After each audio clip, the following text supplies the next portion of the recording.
Today we've got a real treat for Honda lovers. You might have heard of the incredible Honda collection in Motegi, Japan. Perhaps you've even heard of the secret American Honda collection in Torrance, California. One of Honda's core values is dreams, and today we're going to meet a guy who followed his own dream to build a Honda collection in Wisconsin?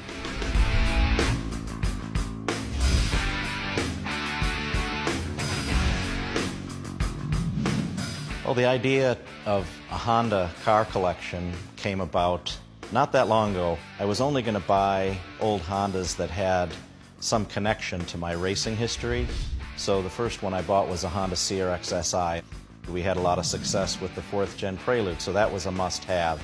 But then Accord came up, like a 1st Gen Accord, and it's like, no, we don't need that car. That has nothing to do with my history. We never raced it, but it sure looks nice. And then one thing led to another. It's like, okay, well, we'll buy this car. And then maybe things got a little carried away after that. Peter, I see you've got one of the first generation Honda Civic CVCCs. Tell us a little bit about this car. Yeah, the Civic came out in America in 1973. This is actually the last year of the first generation Civic, this being a 1979 model. And it was actually one of the first cars I ever had, except I had it on order at the dealership and they could just never deliver it because they were just so popular. This was probably the top of the line with the houndstooth two-tone interior. It had the wood shift knob and the wood steering wheel, so it was the Mac Daddy Civic of its era. And what do we have up here, this blue car? That's actually a cult favorite. That is a 1991 real-time four-wheel drive station wagon. And the cool thing about that car and why it's here in the museum is not only because of its cool technology of four-wheel drive, but also we have the history of real-time racing on the ice with that car. Wow, you've got a couple clean examples here. 2nd generation CRX SI. Yeah, you just don't see these anymore. This one's a one-owner vehicle. It has 10,500 miles on it and all stock, and it still smells like it did when it was new. Wow, okay, and what came after this CRX? Well, in this country, this was the last of 2 generations of CRX, but it was replaced by the Del Sol here, and in other parts of the world it was still called a CRX, but in our country it was a Del Sol. And this one is special because it's the VTEC version, so it's the highest end, and it's got all of 160 horsepower, and it was a really nice machine. Here's some more of the obscure heritage stuff. Z600, Moto Compo, favorite of a lot of Honda fans, Trail 70, but I think what's really unique is how original this N600 is. Right, these 2 cars were the first cars sold in America by Honda, but check this thing out, 8,600 miles, and check out these door panels. Still have the original plastic on them. Wow. And this was what they called the trunk bike, so it could live in the trunk, you'd get to your destination, get towards the center of town, and then you could park your car and take this the rest of the way. Wow, I see up here a 2nd generation Accord. That's the first year of the 2nd generation, 1982, and this is probably a particular example that might have been on the showroom floor of a dealership because it has every known option to man. It had a lot to live up to because the 1st generation Accord was such a big hit. This car was taking over for that, and it had a pretty big demand. Hey Peter, anybody can collect a few Hondas, but you went whole hog and built out the original facility facade and put a delivery truck in front of it. You bet, yeah, there's very few pictures of the original storefront that they had starting in 1959, but we took one of those pictures and tried to replicate the whole building, including the pickup truck. So we went out and found the exact truck that was in that photo. Well, I love the building. I want to have an office in there. Hey Charles, check this out. Didn't you have one of these? This is a 1st generation Prelude. Wow, I sure did, Peter. I had one for 20 years. You know, they called it the sports car for grown-ups. It had 72 horsepower, and it was the first Honda to come with a factory power moonroof as standard equipment. Pretty awesome. And what about that little screamer?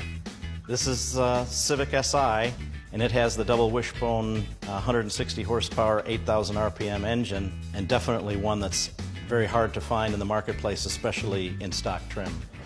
A man of your integrity, you got a lot of Integras. You bet. Here's a 1st gen special edition, and then we have 5 different Integra Type Rs, one in every color that they came in. And we've got a second generation Prelude, a third generation Accord, that was the top of the line SEI model, first generation CRX SI, but the later years with the full color. There's an Integra that we won the rally championship with. And then here's a couple Integra Type Rs that were never sold in our country. So this one was a test car that Honda R&D used at the Nürburgring, and this one is actually a four-door. Wow, I've never seen that before. Very rare. All right, here's a couple great ones, very significant models. There's the T360 and the Honda Vamos. And then over here... Hey, wait a minute. You got to talk about this little S600.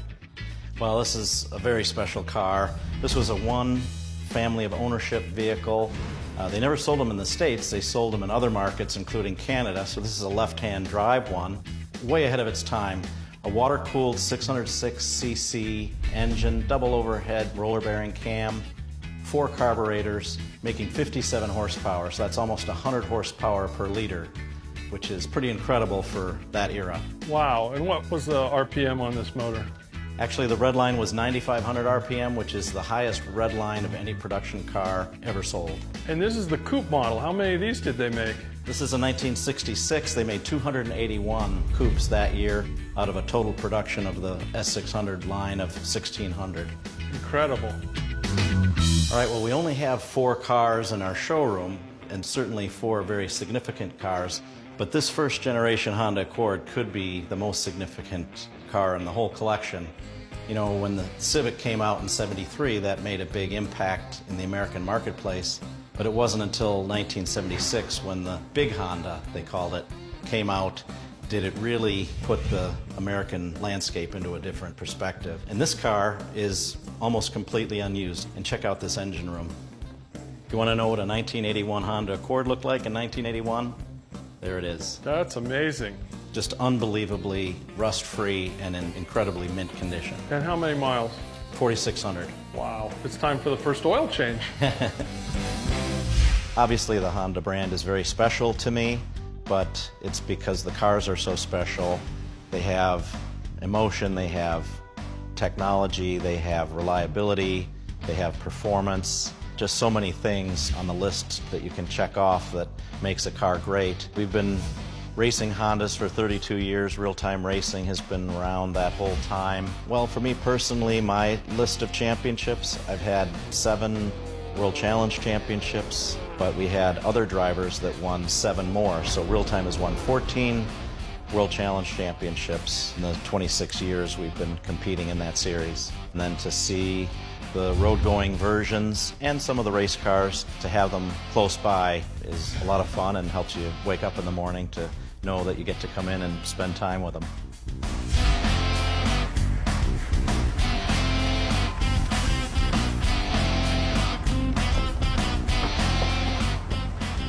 So passion is another one of Honda's core values. And I think you'll agree that Peter's a great example of that. Hey, thanks for the ride. Thanks for coming.